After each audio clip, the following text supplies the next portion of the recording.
नमस्कार मैत्रिणींनो, आज आपण लाल भोपळा घेतलाय, त्याचे आपण आज वडे करत आहोत। लाल भोपळ्याचे ते कसे करत आहोत बघा। हा भोपळा मी सोलून घेतलाय सुरीने।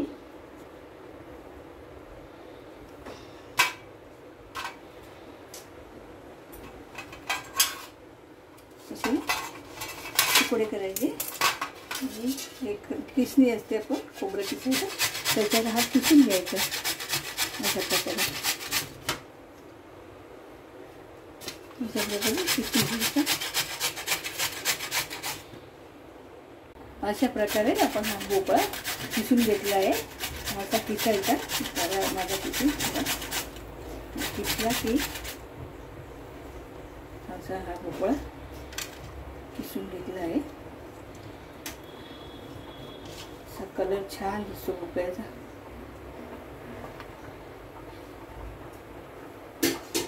असा किसून घेतला आहे आपण। गॅस चालू केला आहे।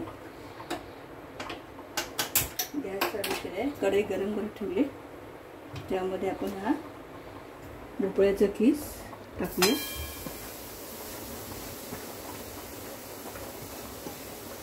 थोडंसं आपण हा भोपळा शिजवून घेऊया। त्यात आपण हा गूळ टाकूया।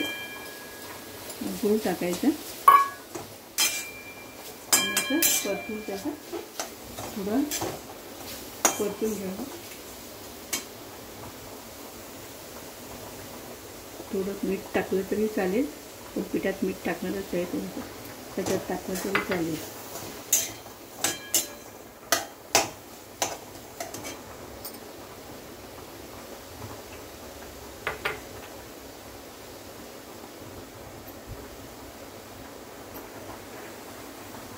छान दिसतो कलर भोपळ्याचा।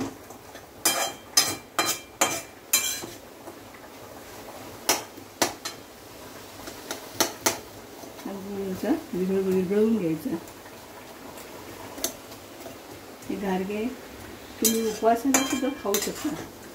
उपवासाला म्हणजे उपवासाला घारगे, त्याच्यासाठी आपल्याला वरीचं पीठ किंवा असं दुसरं कुठलंही पीठ घालू शकतो उपवासाच्या पिठाचं।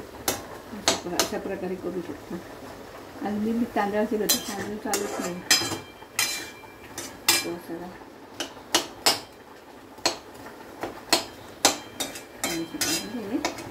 उकळून घ्यायचं।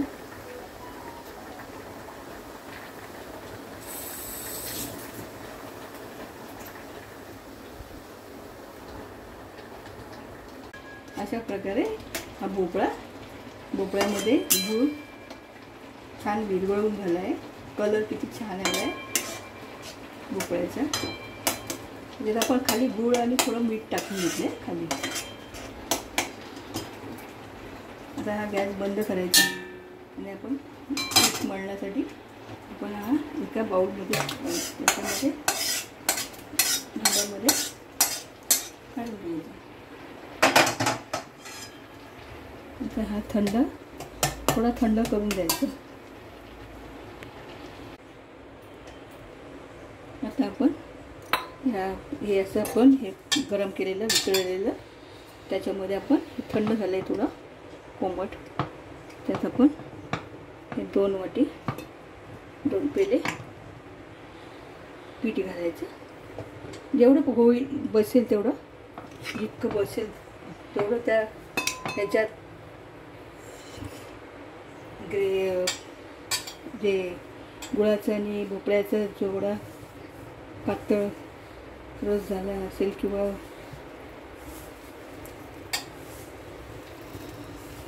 ग्रेव्ही झाली असेल, त्याच्यामध्ये हे पीठ, तांदळाचं पीठ, हे बघा अजून पीठ लागेल आपल्याला, हे थोडं पातळच आहे। सर आपण अंदाजे घ्यायचं, आपण पेल्याने नसलं तरी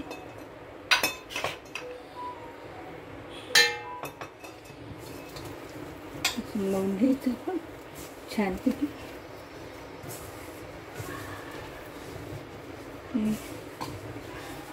लहान मुलांना खूप आवडतं, लहान मुलांना आवडतं। वडे छान पीठ छान मळून घ्यायचं. छान मळून झाल्यानंतर थोडंसं तेलाचा हात लावला तरी चालेल, चिकटत असेल तर. असं तेल थोडंसं घ्यायचं. थोडं तेल घेऊन आपण हाताला तेल लावून हे असं छानपैकी मळून घ्यायचं. असं पीठ मळून झालं.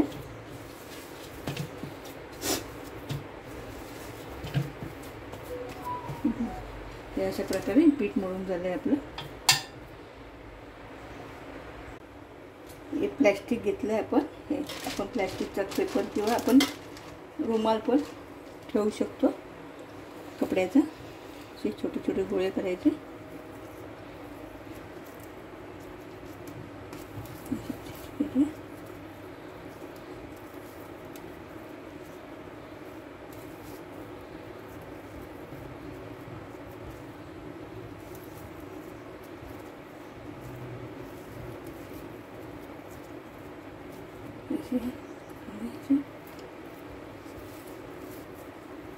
असे हे गोळे करून, असे गोळे मोठे असे छोटे छोटे गोळे करून हे आपण तेलाचा हात, थोडं तेलाचं थोडं पाण्याचा असा हात फिरवून आपण ह्याच्यावरती हे गोल गोल करून हे असे थापायचे.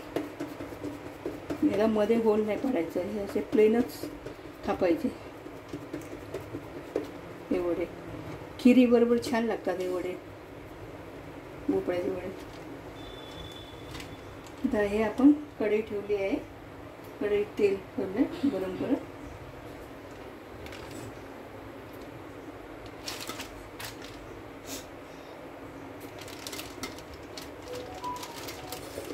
थोडं तेल तापलेलं आहे. त्यासाठी आपण एक प्रयोग करूया. हे असं थोडंसं पीठ असं घालून बघायचं तेलात. तर ते पटकन वरती आलं तर तेल तापलं समजायचं. तेल तापायचं आहे. तेल तापलेलं नाही आहे. तेल आता गरम झाले आहे.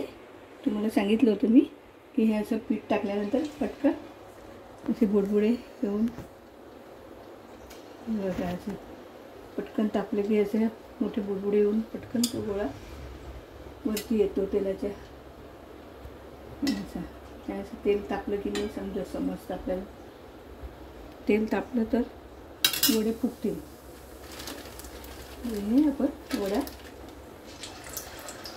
भोपळ्याचं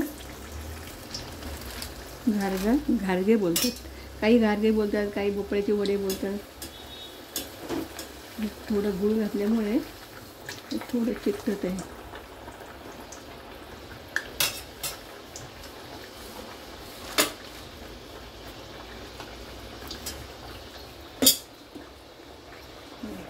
थोडा हलवून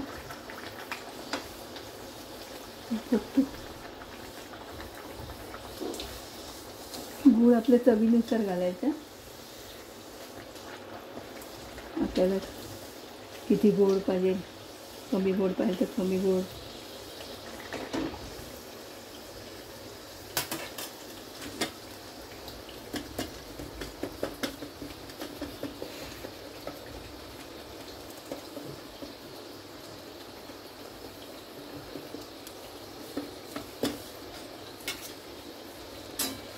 अशा पद्धतीने जास्त वेळपर्यंत तळून घ्यायचं.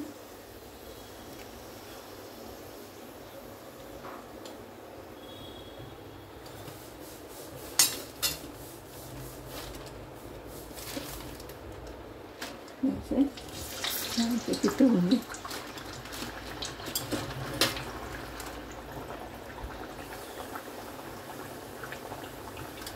पीठ म्हणून वडे थापायचे.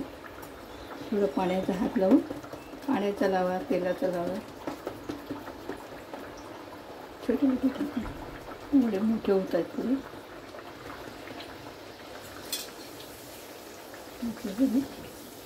वडे छान फुगत आहेत. तेल तापले.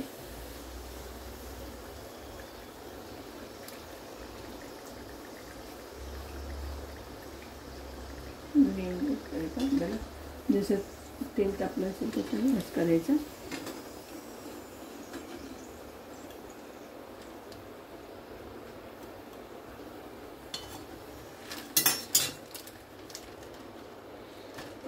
तेल चांगलं तापलं पाहिजे.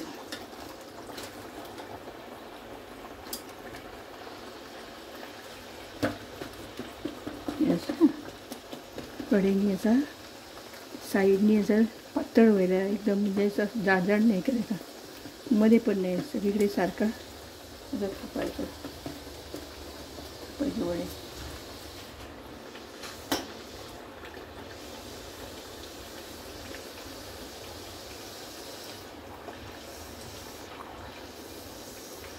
दाबायचं साईडने असं, एक वड्याच्या साईडने असं थोडं दाबून लागून फुगतो. असे आपले वडे छान गुलाबी रंगावरती तळून घ्यायचे.